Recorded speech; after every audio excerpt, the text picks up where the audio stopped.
Okay, on today's episode of the Investing City podcast, super excited to have Ryan O'Connor on of Crossroads Capital. So thanks so much, Ryan.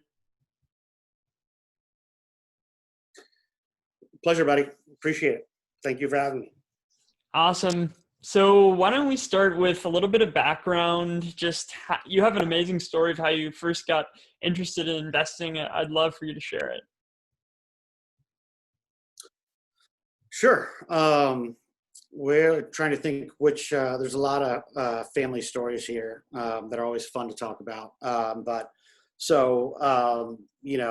at the end of the day, I was very lucky to grow up around not a quite, I wouldn't say a value investing world, but investing and intelligent investing in particular were always a part of my life. And to give you an example of that, my grandfather had met a young Warren Buffett in the late 1950s.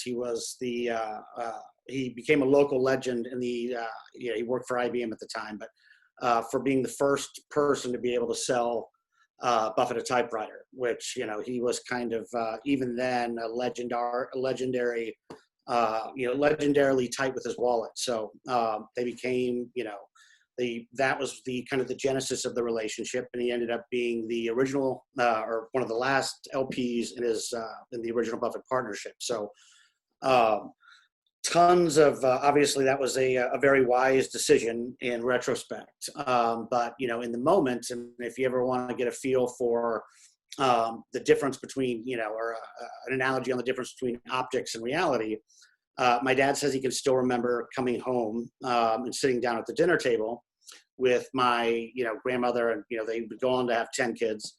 I come from your kind of prototypical giant Irish Catholic family, so I think there were 6 at the time. And my grandfather proceeded to say that he was, investing with his buddy named Warren, and that he was going to liquidate all of the IBM stock to do so. And, upon that news, quite quickly, my grandma, immediately burst into tears.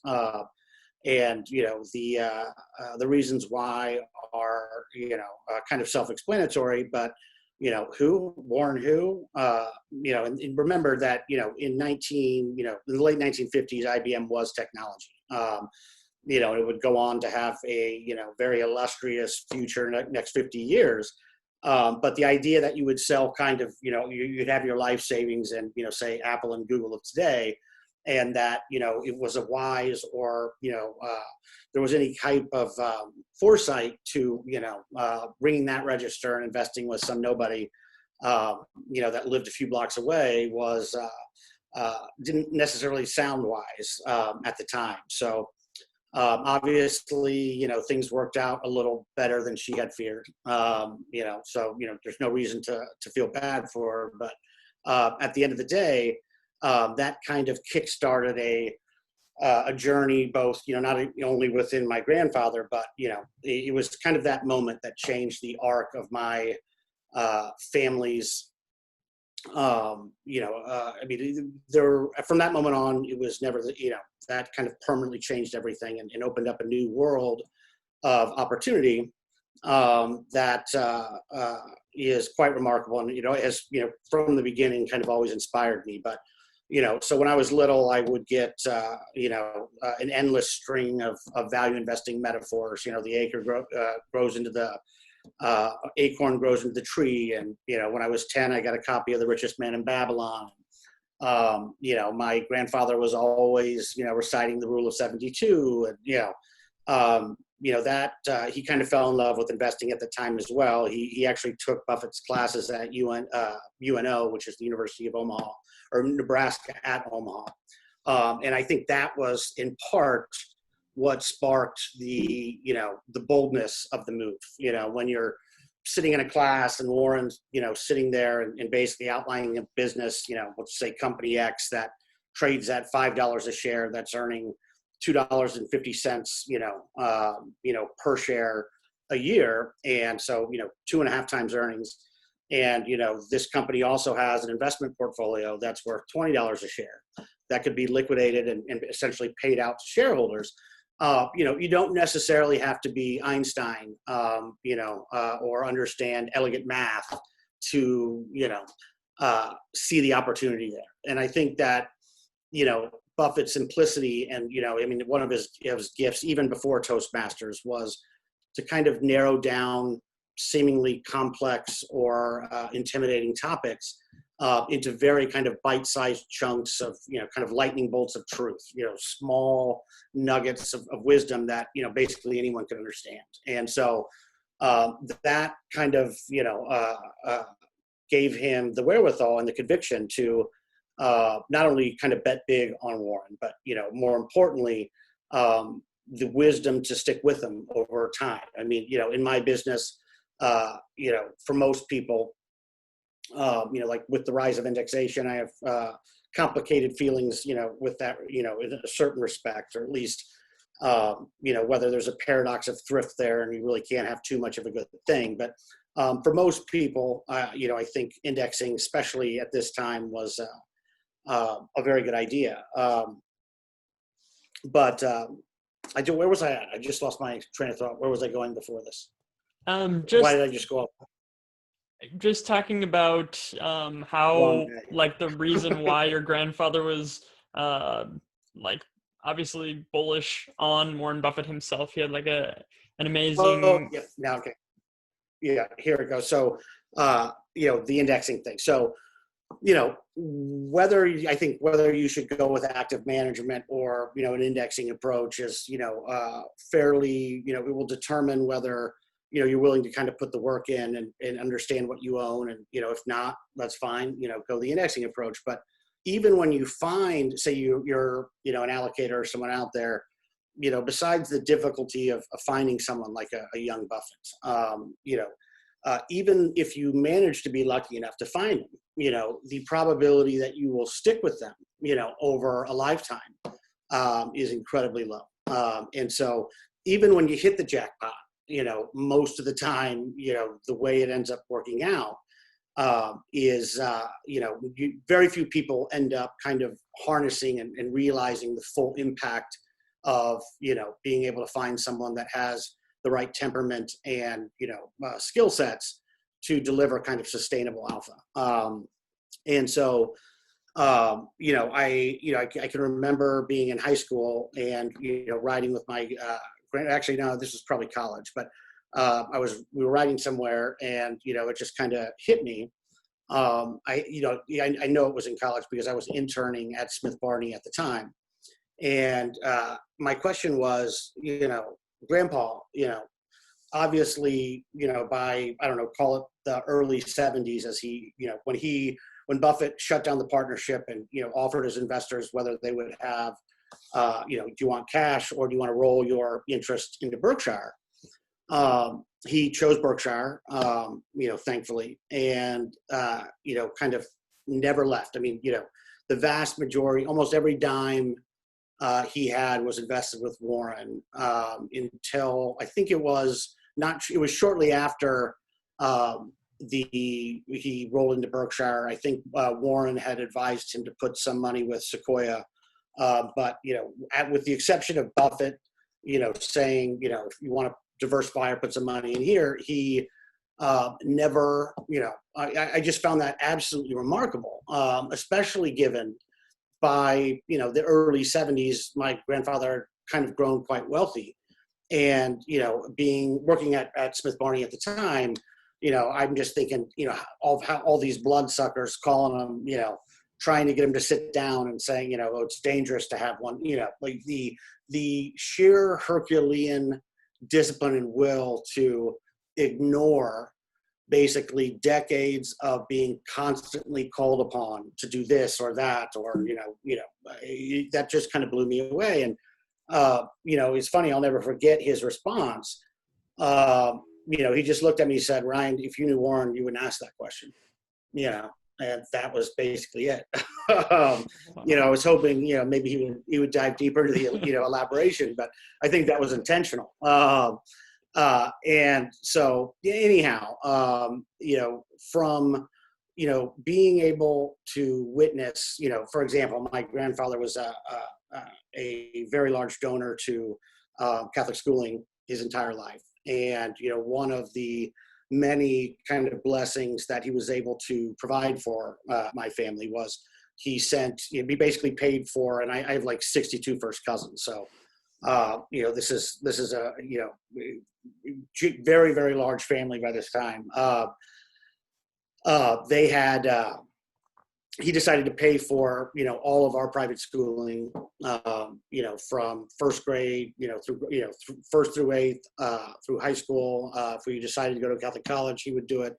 But, that's just one, that's one example. He was able to take us, family on large, long extended trips around the world, for a million different reasons. Even when I was quite young, I had, this sense of, the power of intelligent investing, and what that can do when, kind of executed properly for kind of the arc or the destiny of a family, and how radically that can change a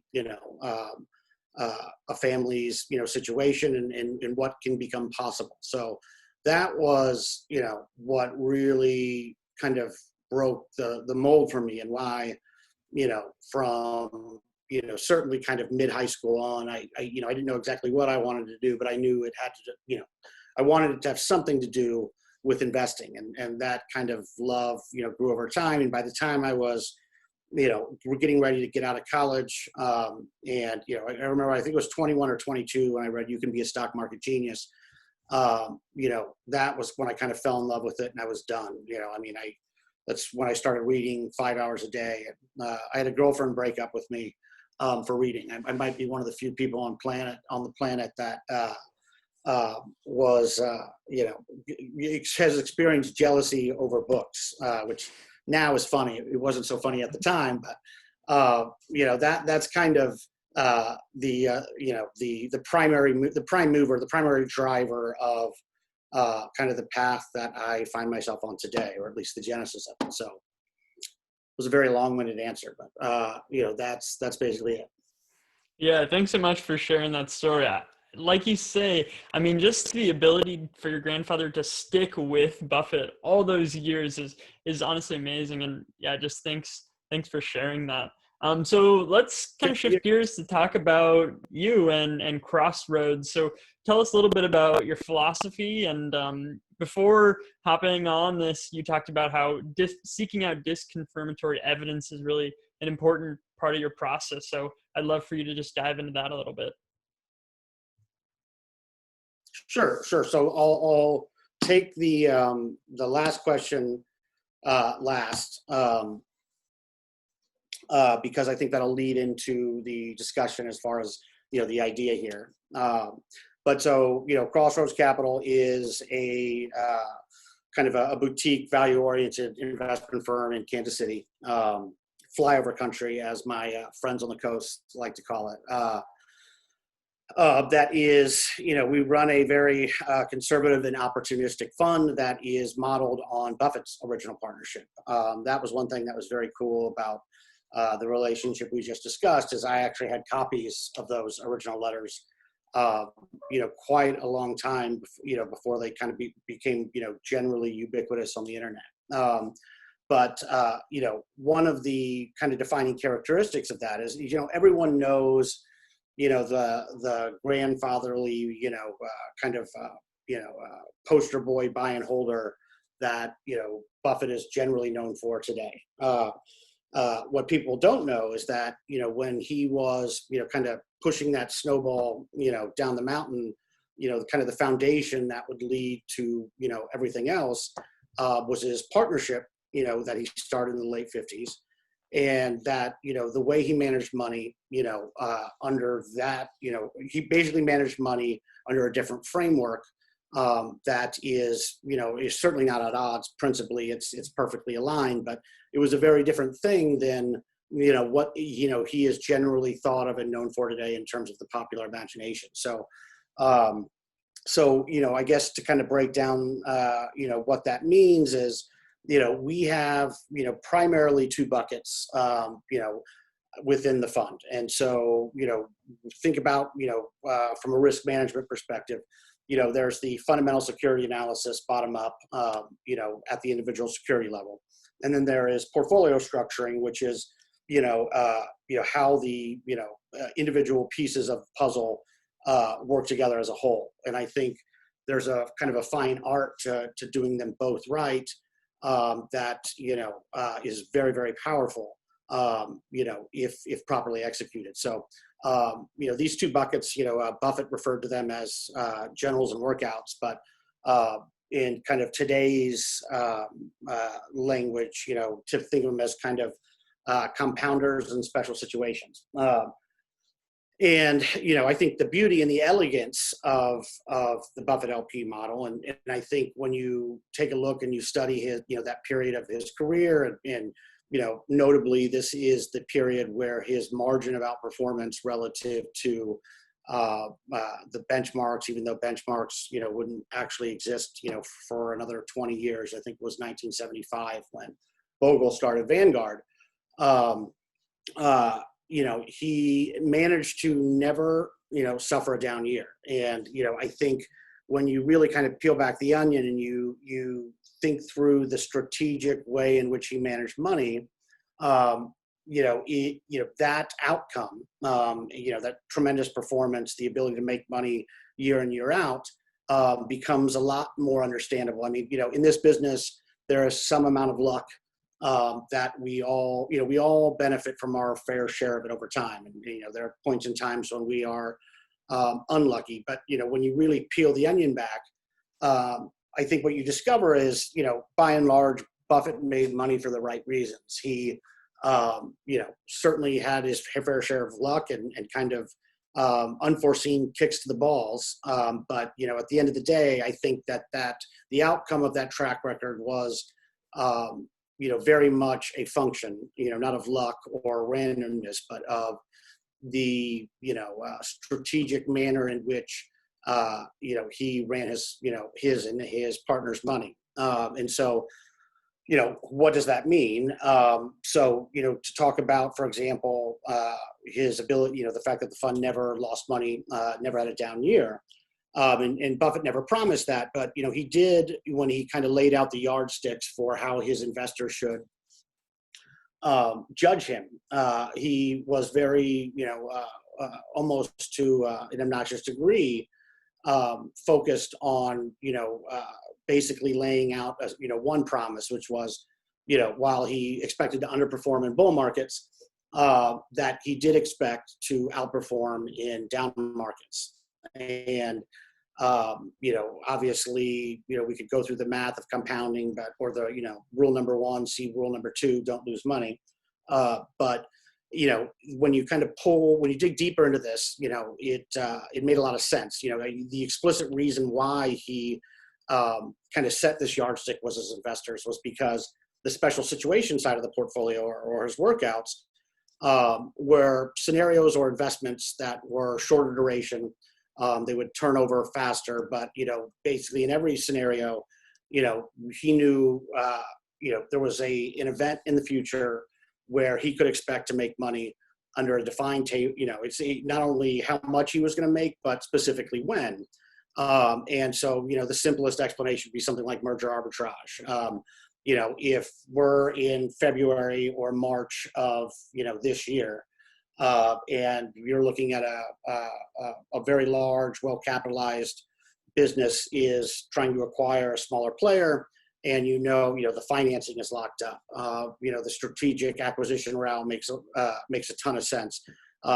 Without diving into the nuances of how to properly analyze a merger arb setup, the point is that regardless of whether the GDP was up 5% or down 5%, regardless of what the market did over this period, there was an extremely high probability that this merger arb position, if they bought it at a 10% discount to its close, you were still going to make 10% regardless of external factors.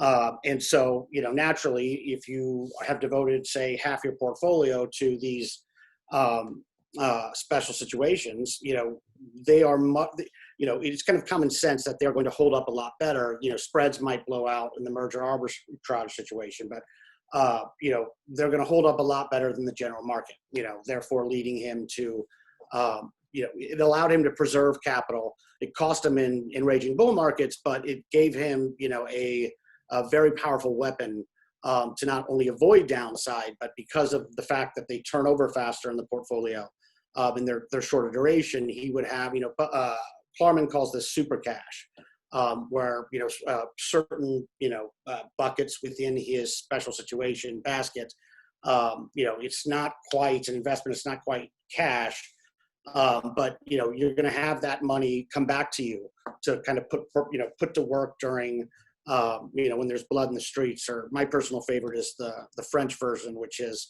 buy on the cannon, sell on the trumpets. But so, that is kind of, we have kind of, stood on his shoulders and adopted that approach.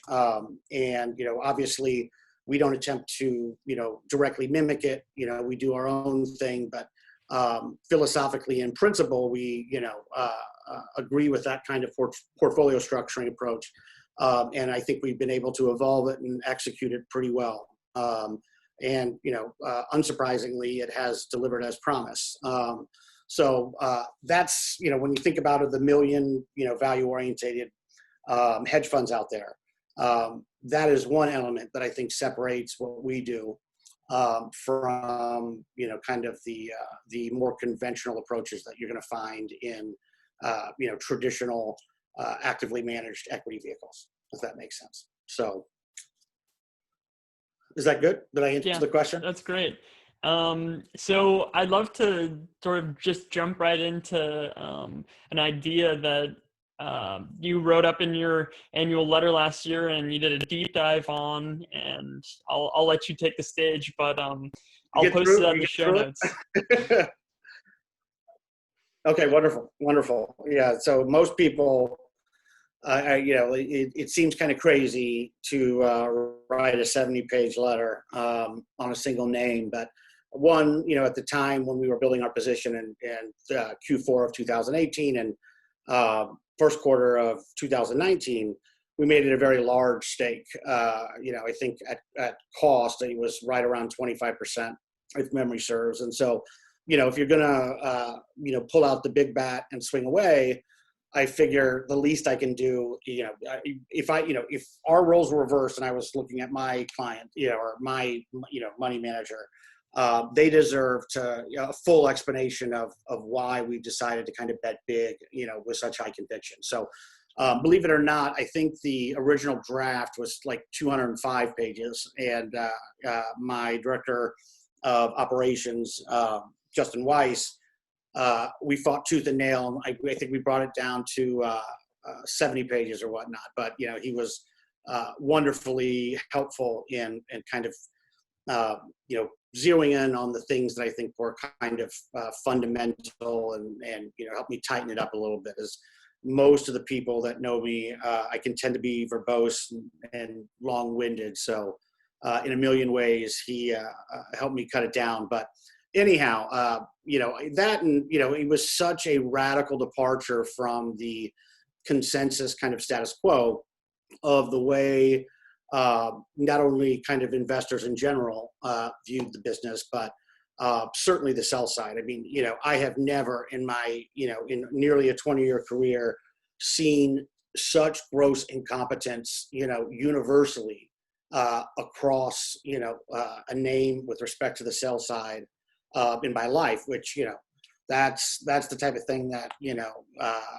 gets me up in the morning. Or I won't be able to sleep because, a large part of what we do is about, uncovering original insights into every idea. And, the question is always, well, if this is such a great investment, why is the person on the other side selling it to you at this price? What do you know that others don't? And as the kind of the chain reaction of epiphanies started to connect, as the dots connected in the diligence process, it was a very exciting thing. But so anyhow, we laid out kind of broke down the past of Nintendo, helped people understand the contextual contextualize the history and, more importantly, why we believe that we were at, the business itself was at a crossroads, kind of a fundamental inflection point that, would, break the, hit-driven cyclical nature of, kind of the past paradigm that everyone had viewed the business as, and, radically change it, in terms of, its, fundamental nature looking forward. So we laid that out, and, at the time, and this was, when I released it, it's always scary when you kind of, put that, you put your art into the world, if you will. But when released it, it was very much a, there was, at the time it was conjecture. We had done an enormous amount of work trying to cobble together clues and into this kind of larger mosaic, that when you kind of weigh the evidence, in one scenario, given the magnitude, the weight of the evidence, everything fit. And then when you looked at it, through the old lens, nothing fit, nothing made sense.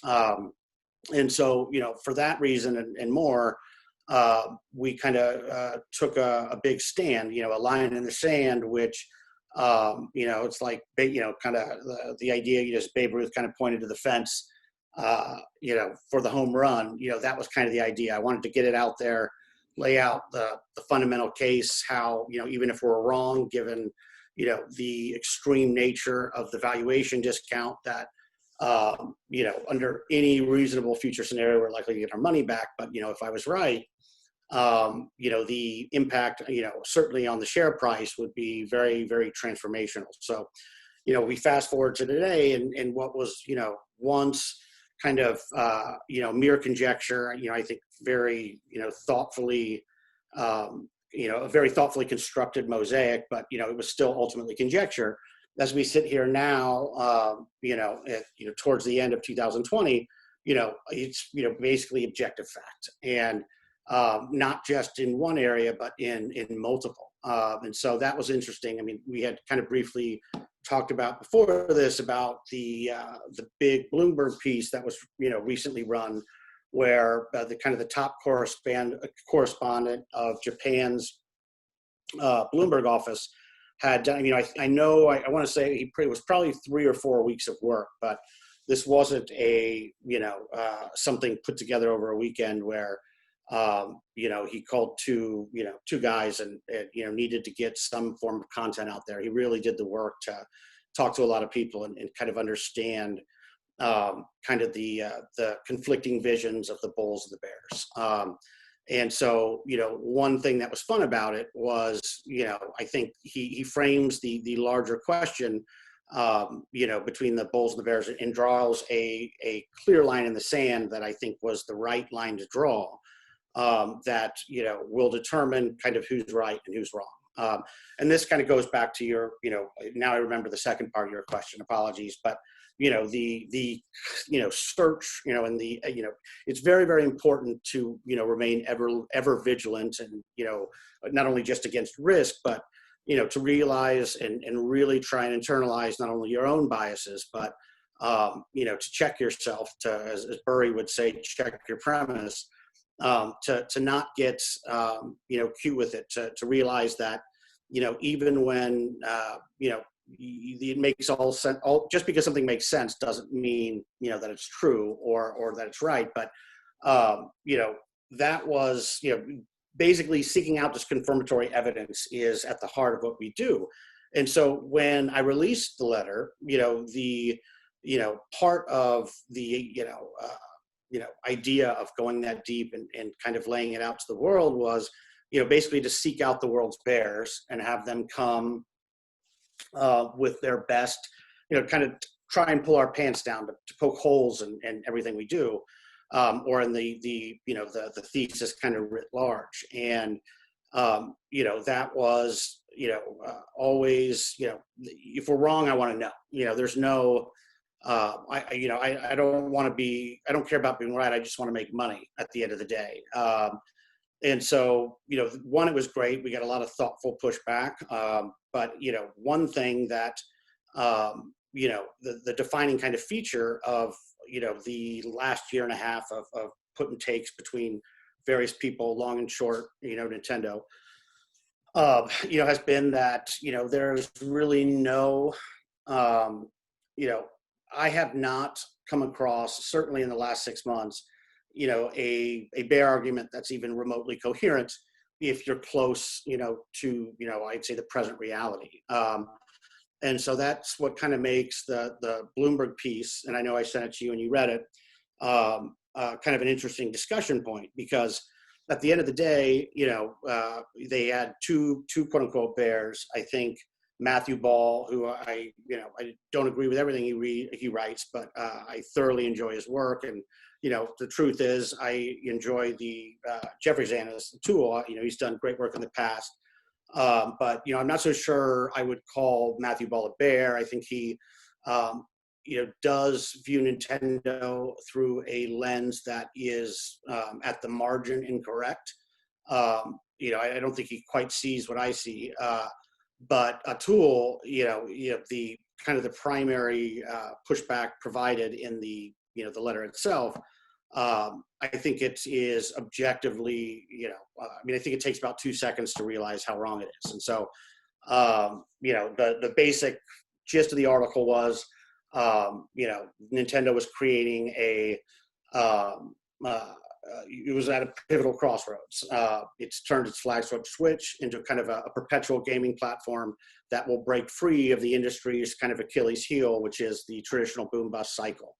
So, and just to provide some context for your listeners, the idea in the past, or the reality of the situation, was basically what, I call hit-driven roulette. So, with every new console generation, basically Nintendo's installed base of users resets to zero. And, that basically means that their earnings power resets to zero. And so one of the common historical, and I think at the time, in terms of financial theory, correct, standpoint of the street was, we have no idea how to, calculate or underwrite, what normalized earnings power is. Therefore, we're going to discount the stock. You could have a Wii phenomenon, or you could get the Wii U, where it's complete and total disaster. So most, still to this day, and while the stock has, I think a little bit more than doubled from our cost basis, and I think it's still remarkably cheap to the point of, comical. One of the reasons that I still think that, even though it's up quite a bit, I don't think it's even come close to being, I don't think what's going on under the hood as far as the business's transformation is concerned has been internalized, or at least the implications of that, by the vast majority of the street. And even long investors still see it through, kind of that, historical narrative. So, but so basically what Nintendo has done is that with the Switch, it's basically taking what I think, we call, we used in the letter, the iPhone approach. And that is, where you have an iterative hardware model that is, that is centered on a software ecosystem, much like the iPhones are with Apple's iOS. And, there's forward and backward compatibility. There's a variety of kind of, base points. But the point is that, just like the iPhone is forever, we don't talk about next gen iPhones, it's preposterous to do so. At the end of the day, that's what the Switch is. It's a perpetual system that, is life cycle, if you will, isn't the historical, call it, 5 to 7 years. It's forever. And what that means practically is every, call it, 1 to 2, maybe 3 years in terms of a major upgrade. A new Switch, we started off with what I call the OG Switch. and then very quickly became a family of devices with the Switch Lite. And I think in terms of next year, we will see the release of the Switch Pro, just like Apple's iPhones have various price points. Kind of good, better, best, kind of a framework with that. So I think by the end of next year, that will be complete. But the point is, and I think the two basic pieces, are topics that I want to discuss here, is that the bull argument is the smartphone, like Apple's iPhone, new versions of the Switch are going to be backwards and forwards compatible. All games will be released, as it becomes more powerful and feature rich over time. Every game, the game you bought when you first bought your Switch in 2017 will still work on the new versions. Games will get better, and it will unlock its total addressable market will expand as kind of this process plays out. But like the iPhone, the Switch family of devices will become a larger kind of game-centric entertainment ecosystem. So if you read the article, which I know you've done, basically the only remaining coherent, they can be kind of cagey about it, but the idea is that skeptics think that this is not the case because it's going to somehow limit, kind of bold hardware innovation that Nintendo has known to do, and it is very true that this is a very deep part of their culture. I think I have the quotes. I'm here. Let's see if I can find it from the Bloomberg article. Guroid says, one key reason is that Nintendo loves doing balmy new hardware innovations, and indeed has historically seen hardware innovation as key to creating new gaming experiences. A perpetual platform model would make this difficult. I think this is the Bloomberg guy quoting, I don't know if it's a tool, but that is kind of the basic frame. And, you can't really respond to an article, written, but, I kind of laughed out loud. It's kind of obviously objectively wrong in the sense that, Nintendo, the Switch itself, over these last few years has already proven that it will evolve the form factor within the larger Switch ecosystem. The Lite is fundamentally different than the OG Switch. It does not switch at all, notably.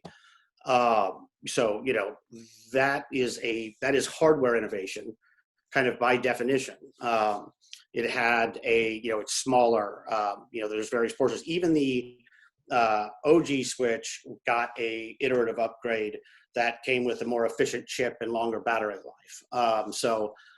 We've already seen this happen. Again, when I released the letter, this was all conjecture.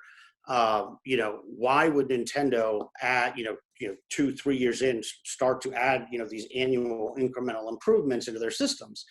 If this wasn't indeed, if we weren't, correct on the larger evolution of the business, the answer is they wouldn't, yet that's what they've done. So, but I think the real thing that just kind of chaps my ass about the silliness of that kind of pushback is, outside of the fact that you've seen a new original Switch with a more efficient chip, better battery life, you've seen form factor innovation with the Switch Lite.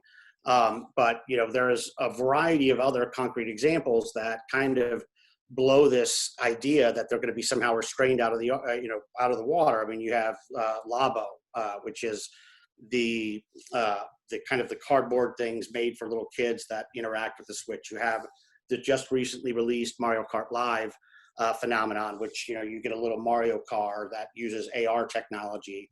But the whole point of the iPhone model is to make innovation endless and perpetual. This is like a subscription model. Provides the business that is selling the subscription with visibility into its cash flows, and therefore not only an idea of more reoccurring visible revenue. But part of the secondary effect of that is they know what they're going to make, and they know how much money they have to reinvest back in the business and kind of iteratively improve it over time. And you can look at it a lot of ways, but at the end of the day, it's just a nonsensical. It's just crap. It's just wrong, and it's objectively, provably wrong. So at the end of the day, the way to think about the Switch family of devices, the larger Switch ecosystem, is everything will revolve around and be integrated with the various form factors within the Switch family. That's exactly what we've seen with the iPhone. Compare the original iPhone in 2007 in terms of specs and even form factors to say, the Apple Watch that I have in my hand. This is more powerful than the original iPhone 7. With the exception, while the approach has been pretty much seamless. And I think you're going to see that same thing here. I think we would have seen the Switch Pro release this year. Obviously, Corona threw a big wrench in everything.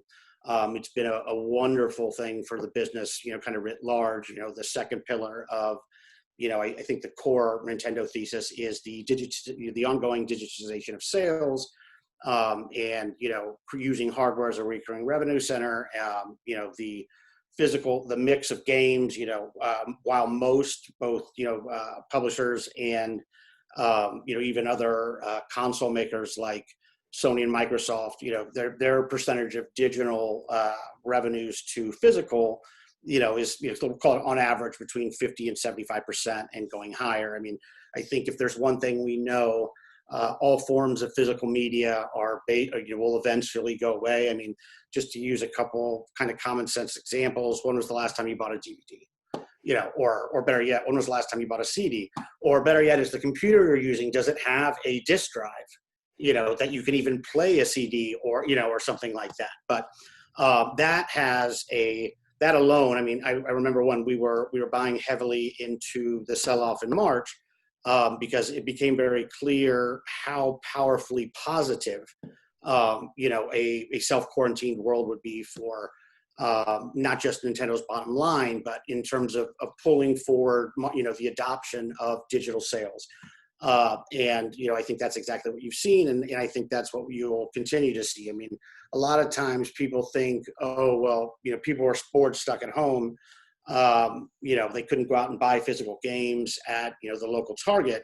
But the second things normalize, you're going to get a temporary bump. It's going to be pulled forward. And then, as that dissipates, the stock will kind of follow suit. I don't think that, it has not, historically, I think been the case in video games. I don't think that will be the case here.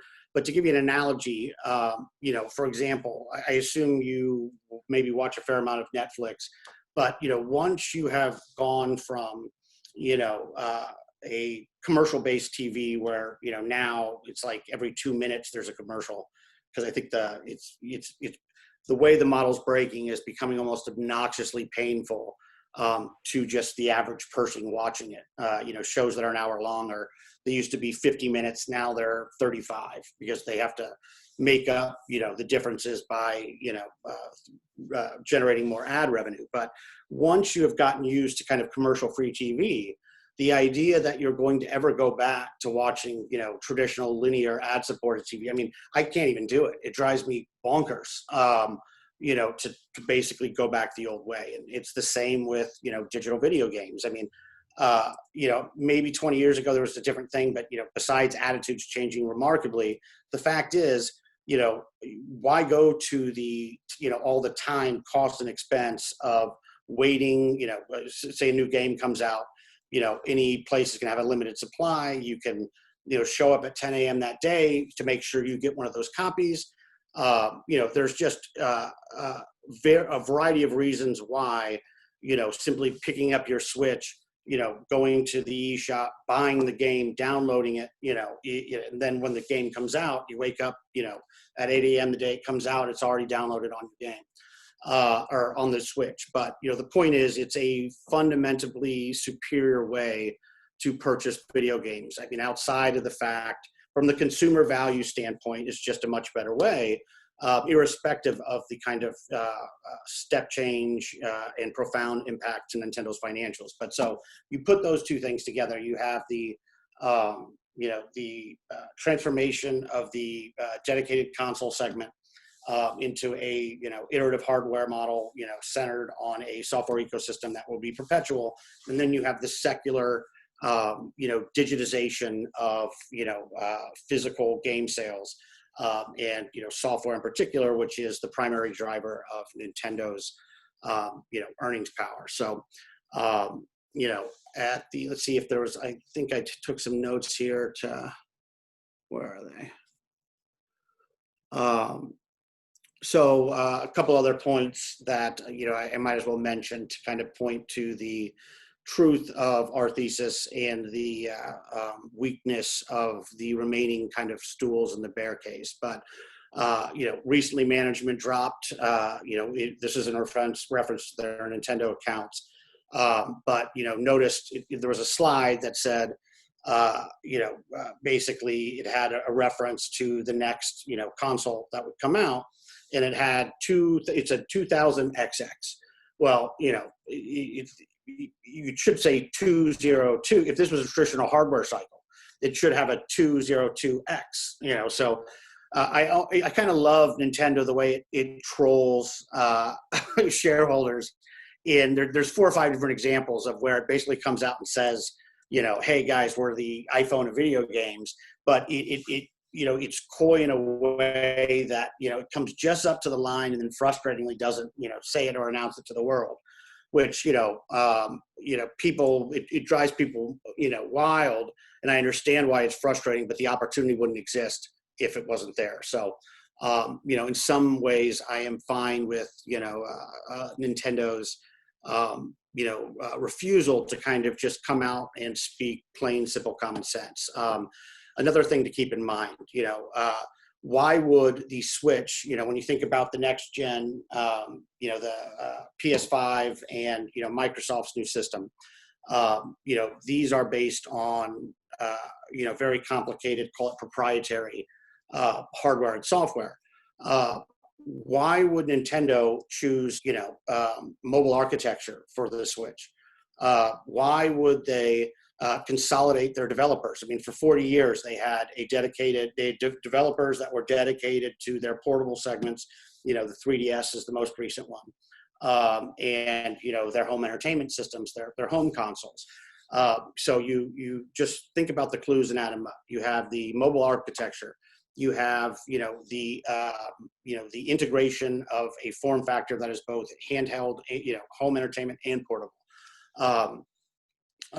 You have the internal, developer consolidation, where now instead of having, 2 sets of incredibly talented, developers making games for 2 separate systems, now everyone is in the same boat, rowing in the same direction. If there was plans to continue to create separate portables and home systems, all of the things that, would make sense in a next gen world under the old model. If that was the place, you wouldn't see them do that. There's, I think now largely believed, kind of across the board, belief in the, imminent release of the Pro in March of next year.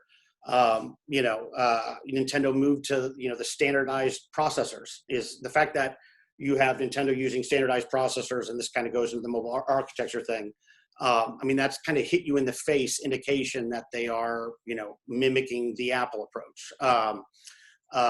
But again, the OG Switch, they released the original one. Why would they come out with a new version a year later with, granted, having a longer battery life is nice, but, with a more efficient chip in it. All of the clues are staring you in the face. And, when you're analyzing a scenario and you're, adding up, puts and takes for, 2 separate, 2 conflicting visions in terms of what is the truth with respect to this or that issue.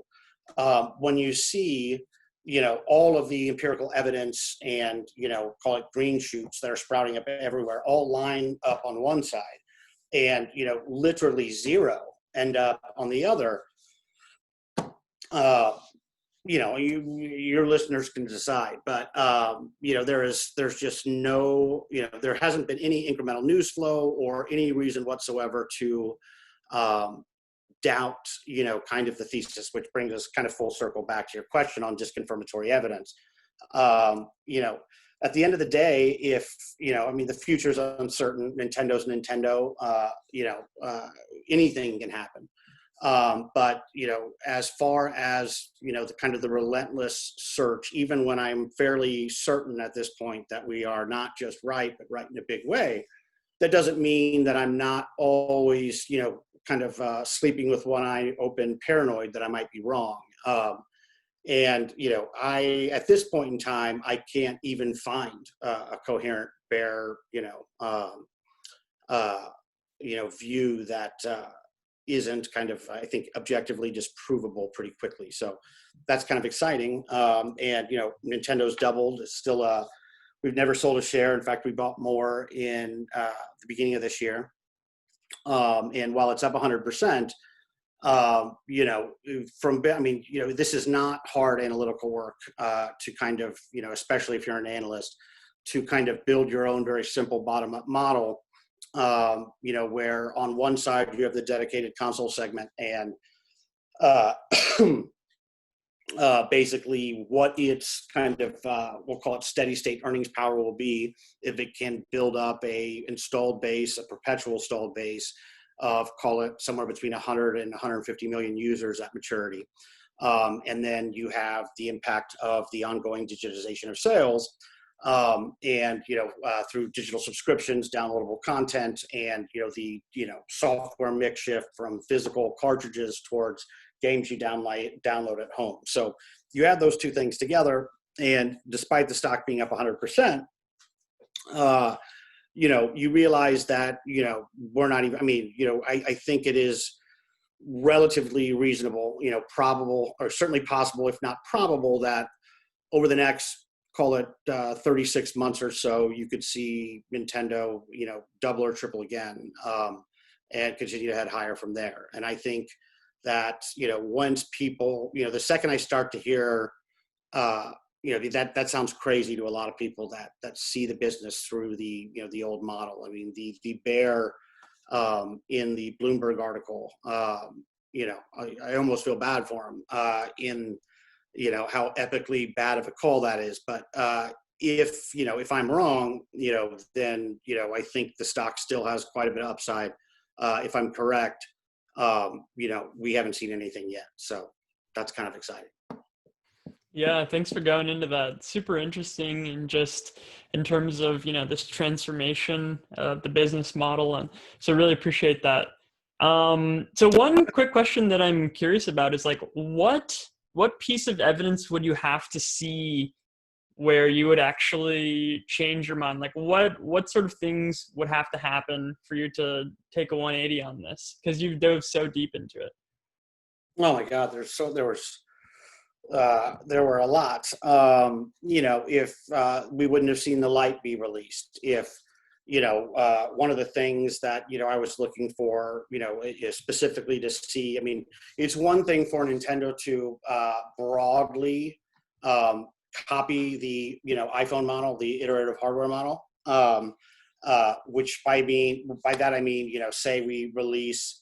The Switch came out in 2017, in 2000, basically call it every 2 or 3 years, they release, call it an entirely new system that maybe say it runs the same games, or, let me just go back to the previous gen with Sony and Microsoft. They had a mid-cycle update, which was, the same system, the PS4 Pro, which was a more powerful version of, the original one. So it was iterative. But, the question here is the Switch family of systems, practically speaking, perpetual, i.e. forever? And so, when you go and you study kind of the fact pattern that surrounded the, call it current gen consoles, the high powered, PS4 and the Xbox, you see a very kind of distinct pattern that is, not the iPhone model. So what I was looking for, in addition to the Lite, which was an expansion of the form factor, it targeted a different addressable market, so it expanded it. There's lots of benefits there, but that wasn't so, at that point, that was an incremental data point that made us, incrementally more confident that it was correct. But what I was really looking for was, an iteration of the base model. It makes no sense to annually, make small improvements to, the OG switch, unless, the very fact that, when I saw that, that was a huge kind of, turning point where, what was, when I say I was 70% certain, that was a very, very big deal. Nintendo's made other moves on the digitization of sales size that point this out. But in terms of like, without going through a bunch of stuff and droning on of all the different things that have happened, because there's been quite a few, at this point, the only thing you'd have to see Nintendo come out explicitly with a console, a gaming system, either directly deny the specific thesis itself, which is not going to happen, or they rumor something that shows me that they have plans beyond the Switch ecosystem in terms of consoles, and that ain't happening. It wasn't by accident that you saw 2.0 XX. And there's in my letter I outlined various commentary by management over the years, and for a lot of different reasons. They're very smart. They frustrate Western investors, but there's kind of a kinship. If you understand kind of the old guard and the new guard, and their relationship with firms like Apple, and their long they've admired, both companies have admired each other for a very long time. And you've gone in and done like what we've did, which was basically read everything management has ever said, both in filings and in interviews. It is kind of remarkable how much you can kind of dig up to kind of see it taking place in real time, as they started to, they were studying the model, and they started to drop hints around, call it, in the mid part of last decade, that this was what they were hoping to achieve. I think, the earliest ones, I'm not sure if they thought they could do it, but, look at this Switch itself. It came out in 2017, but it's really built on mobile technology from, like, say, the 2013 to the 2015 era. And this is one of the things that's super exciting about the future is, the Switch Pro, basically, we, for like Microsoft's Surface tablet, the innovation, the mobile ecosystem and sort of innovation and the perpetual deflation in the cost curve.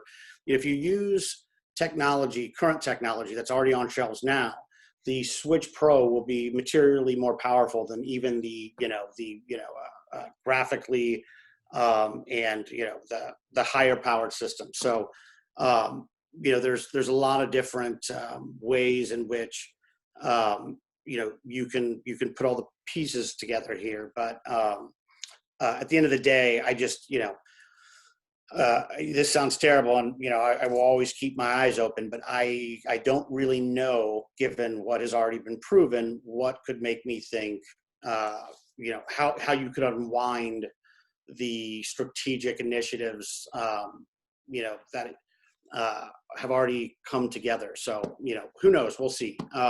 And I'll always be watching. But if I am correct with the Pro next year being released, that means all of a sudden you have the ability to play games like Call of Duty portably, which is that is a revolution in terms of what has been possible on a portable system looking back over the last 40 years. And so how many what's the installed base of the PS4 and both the current gen systems. Part of the reason, and people talk about their, Nintendo and Sony and Microsoft being competitors. I don't really think that's true. I don't think it's been true for a long time. I think if you look at a lot of I've seen studies that place the exact number at different percentages, but it's fairly, I feel fairly confident saying, just ballpark, that, of all the owners of current gen PS5, PS4s, and Xboxes, something like, I'm going to say it's like 60% already own a Switch.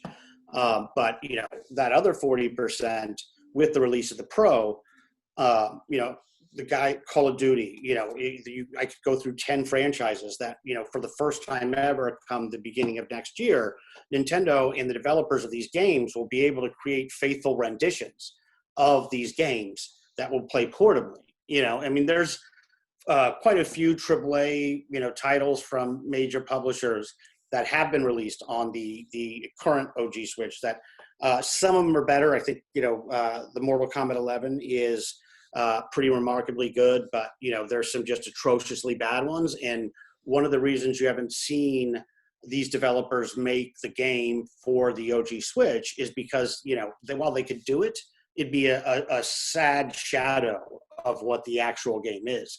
Well, with the release of the Pro, that busts the door wide open. And all of a sudden, while I think, next gen, the PS5 and all that stuff will eventually make its way to the Switch, just the mere fact that you have this massively large collection of graphically, that were, there's a ton of games that developers would love to put on the Switch if it was powerful enough to create the game in a way that was, a faithful rendition of what it's supposed to be. And as things stand right now, that, in a lot of these, best-selling titles is impossible. With the release of the Pro, that changes the game. So, that will unlock a very large total addressable market that, is currently not available to them. One of the things I look for, you want to talk about just confirmatory evidence, with the release of the Lite, the question is, was the Lite actually expanding the installed base, the fan base of Nintendo users, or was it just going to cannibalize the existing base? And, as we saw, it expanded it substantially. It brought, now of the Switch platform, the composition of its user base, now with the release of the Lite, you had basically, now it's 50-50 men and women.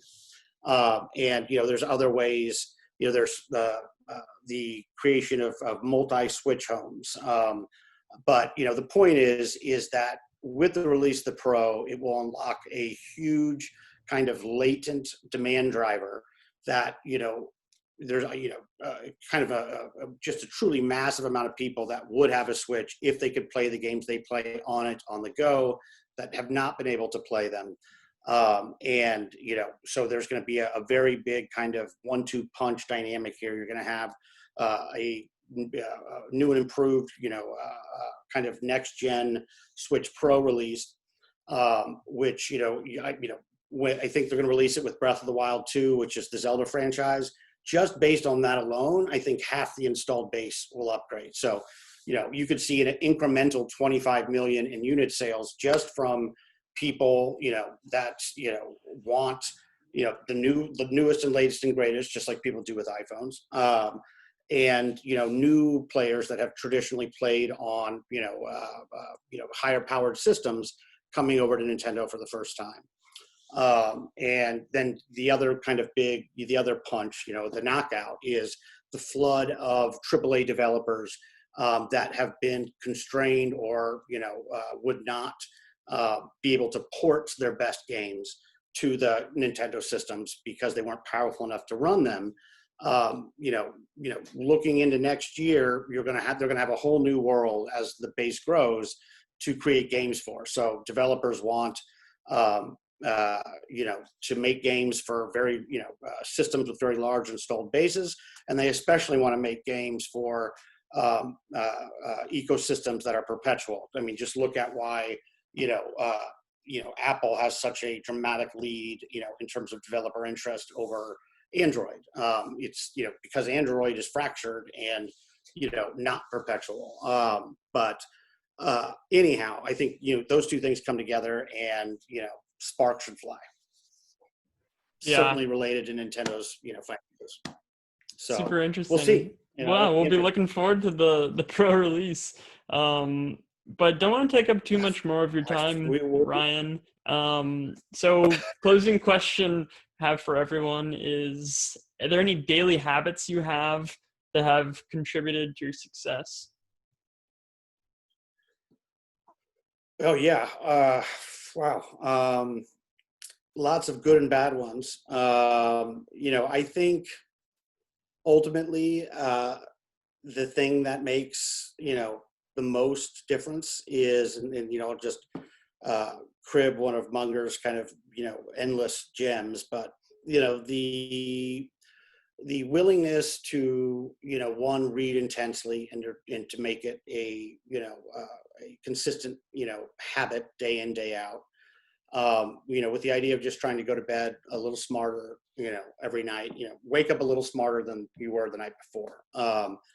And, that is, I think fundamentally, when I meet, say colleagues or people that, I admire, I think that kind of discipline is more a function of curiosity and, a love of learning and knowledge. Not everyone likes to fire hose information, like I do, but if you can, discipline yourself to dedicate a few hours every day to, not only reading up and, learning more about the companies you own, but, reading fiction, nonfiction, things outside the gaming world, but, just doing everything you can to, just get a little bit smarter, expand your mind a little bit more, seeking out alternative views, questioning your sacred cows, your premises, if you can learn to, become a reading machine, the